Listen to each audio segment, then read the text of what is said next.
Subscribe to my channel Making Impossible and press the bell icon so that you don't miss any one of my upcoming videos.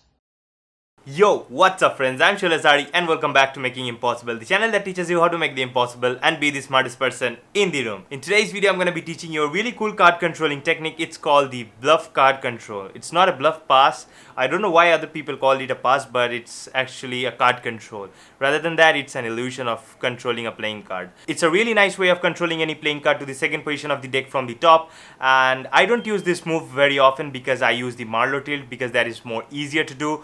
But this move might come in handy in certain moments, so for that reason I'm teaching you this move. So at first let's look at the move, how it looks like, and after that we're going to know how it's done.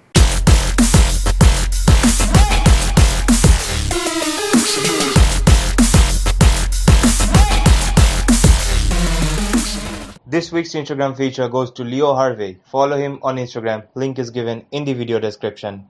I'll feature one lucky Instagram user every Monday in my Smack That Monday episodes. If you want your Instagram profile or page to be featured in my next Smack That Monday episode, follow the simple steps that are given in the video description. So now, let's continue. Alright guys, this is how the Bluff card control looks like. Now in this card control, as I riffle down the side of the deck, the spectator is going to call out stop at any point they want. So for example, let's say the spectator calls out stop at this point. So I'm going to take all the cards from that point, and after that I'm going to turn that card over which the spectator called stop at, and this is the spectator selection, the King of Hearts. So I'm just going to keep the King of Hearts back where it was, and then I'm just going to drop all the other cards back on top of the King of Hearts. Then after that, if I show you the top card, it is actually not the King of Hearts because the King of Hearts is buried somewhere inside. So right now if I snap my finger, the King of Hearts magically travels to the top of the deck. And this is how the Bluff card control looks like. And let's see how you can actually do this card controlling technique. Alright guys, here is the tutorial for the Bluff card control.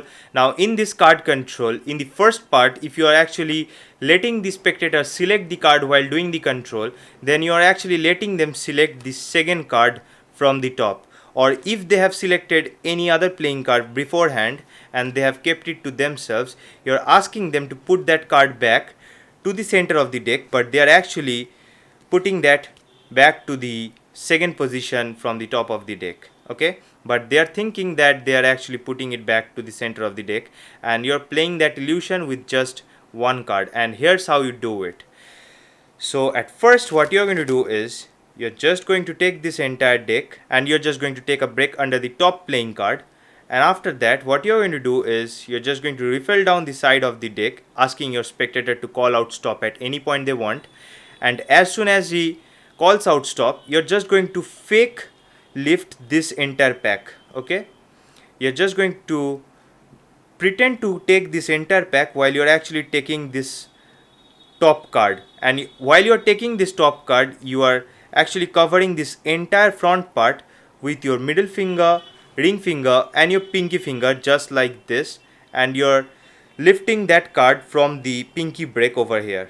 So you're lifting that card from the pinky break over here, and then after that if you lift the pack just like this and you turn your whole body this side, then from this angle they will think that they have you have actually taken the entire pack, but in reality you have taken just the top card. Okay, so if you have to do that illusion, you have to first take a pinky break, then after they call out stop, you're just going to come over here, and as you lift this pack you're going to turn your entire body this side and you're also going to let your thumb go. Okay, so stop, just leave the top card and just turn your entire body this side and let the thumb go over here and then touch the top part of the deck. Okay, just loosen up the thumb so that the gap actually again covers up, and after that they are going to think that this is the point where they have actually cut to, they have said stop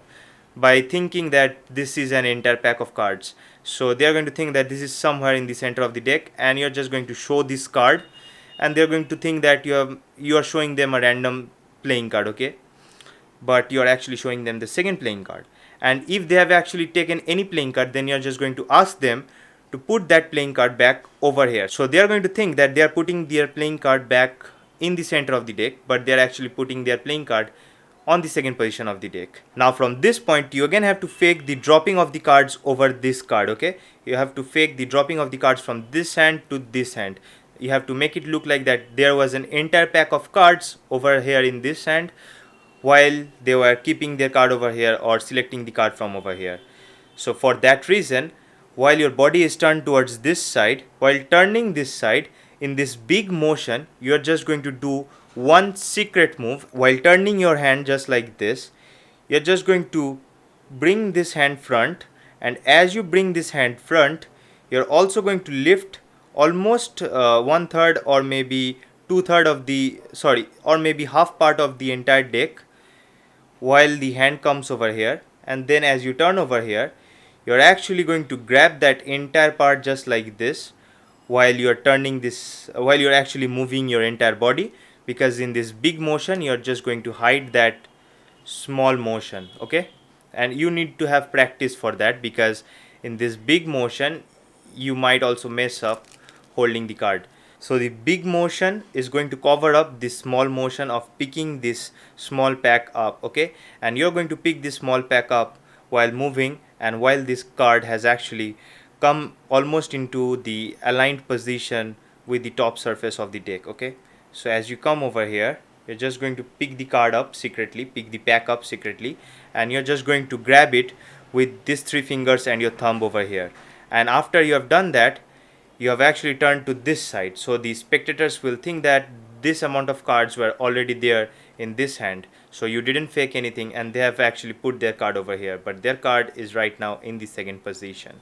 Alright, and this is how the bluff card control is done. Now you can also use this as a card force while you're doing the bluff card control, because in the bluff card control the spectator is either selecting the second card or just keeping their selection in the second position. You're going to use the first principle of selecting the second card, and you're just going to keep your forced playing card, which is in this case the 9 of hearts, your forced playing card. You're just going to keep that playing card in the second position, and after that you're just going to ask your spectator to turn that card over, which they think is in the center of the deck, but it is actually in the second position of the deck. So you are actually making them look at the second card while they think that it is a random card, okay? So this is how you can use this as a card forcing technique, and that's how the bluff card control is done, and that's how you can use it. You can use it for card control and forcing. That's it. So I hope you enjoyed learning this amazing card controlling technique. Make sure to give this video a thumbs up if you did so, and don't forget to follow me on Instagram at @Shol_Zari. Also, if you have any questions, you can use the comment section for that, and don't forget to subscribe to my other channel, which is a pretty savage channel. I post funny videos over there, and the link to that channel will be given right in the description box as well as in the cards. And don't forget to smash the subscribe button of this channel if you're not a subscriber yet, and turn on the post notifications so that you don't miss my upcoming videos and my future Smack That Monday episodes. Peace.